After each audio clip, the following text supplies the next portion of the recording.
আজকে আপনার সাথে দেশি টেফিয়াসো ডিম লইয়া আইলাম। ছোটো ছোটো দেশি আলু দিয়ে রানমো, খেতর আলু দিয়ে। হ্যালো এভরিওয়ান, আসসালামু আলাইকুম। কিতা খড্ডা সব ভালো আছেন? আলহামদুলিল্লাহ আমি ভালো আছি। তো এখানে ছোটো ছোটো দেশি আলু উনা দিয়া বাছি লইলাম। তারপরে ডিম রে সিদ্ধ দিয়া ডিমও বাছি লইলাম।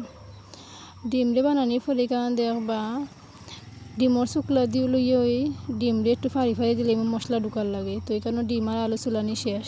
তারপরে ডিম রান্নার লাগে এখানে পরিমাণ মতো মশলা লই নিলাম। 2 চামচ হলুদের গুঁড়া, 2 চামচ মরচের গুঁড়া, 2 চামচ জিরা গুঁড়া, আধা চামচ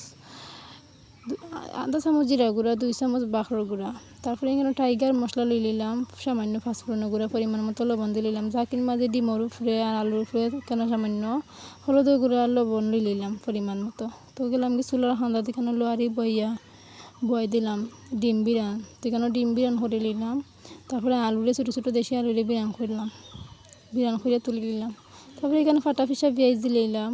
ফাটা ফিসা পেঁয়াজ দিয়ে লাড়তে লাড়তে লাল করে লইমু। তারপরে মশলা গুণ দিয়ে নিলাম। সামান্য একটু পানি দিলাম খট্টা দেওয়ার পরে মশলাটারে মজাই লইমু। মশলা মজানির পরে এখানে সবটা দিলাইমু, ডিম আর আলু দিলাইমু। তো দেশি হাঁসের ডিম আর ছোটো ছোটো আলু দিয়ে আপনারা রান্না দেখবা যে স্বাদ। তো দিলাইলাম এখানে ডিম আর আলু দেওয়ার পরে লাইরা চাইরা আমি দেখা আগুনের মাঝে দিলাইলাম। মাটির চুলা রান্না তো বুঝুরাও কীরকম।